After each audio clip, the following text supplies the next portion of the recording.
你在做作业的时候呢，我们照刚才讲的那一个方法呢，基本上你的声音应该是播不出来。好，所以呢，我跟大家讲一下，就是你在做作业的时候，我们刚才那个练习里面没有场景，我没有用场景，所以你直接播就可以抓到我们在外面宣告那一个声音。那因为我们这次上礼拜的作业，我们是每一个角色有每一个角色的场景，对不对？好，那万一每一个角色啊，你要用到不同的声音的话，那这时候呢，你还记得吗？每个场景里面有自己的 stage，这时候你就要加在这个 stage 这边去把音效附加在各自的场景里面。就是假设你要的目的是每个角色有不同的声音的时候，你就要把声音加在各自的场景。那我们今天那个我刚才示范那个作业例子是，你的每个角色的声音都是同一个，这时候呢，我们的声音啊，还是一样呢，是加在原本我们投影片上面讲的这个地方，啊，就是 stage 这边，啊，这里有一个 SHOT 的这个音乐，跟我们刚才讲都是一样。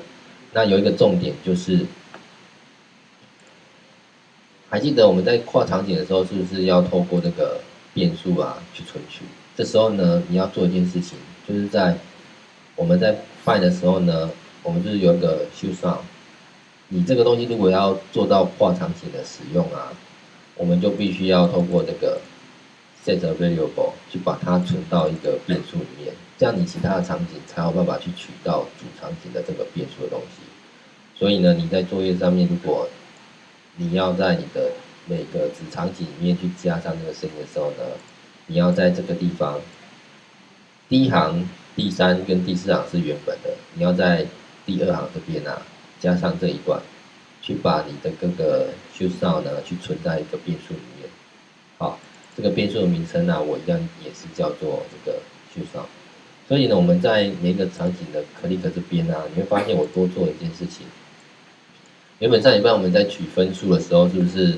用 get variable 呢去取到分数嘛？那你要多做一件事情，我要一样透过这个 get variable 呢去取到你的声音。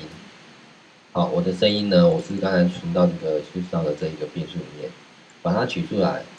存到自己的 show sound 的这个变数里面。那这时候啊，你就可以透过 show sound 点 load 跟 play 去播放声音了。所以说你在做跨场景的时候呢，我们必须要透过一个变数来帮我们做一个中间的桥接者。好，就是这一个概念而已。好，所以你在做的时候呢，你注意一下，就是多增加一个变数，去帮你去存取。那我等一下会把这影片传上去哦，你如果做不出来的话，你再看一下我讲的这两段。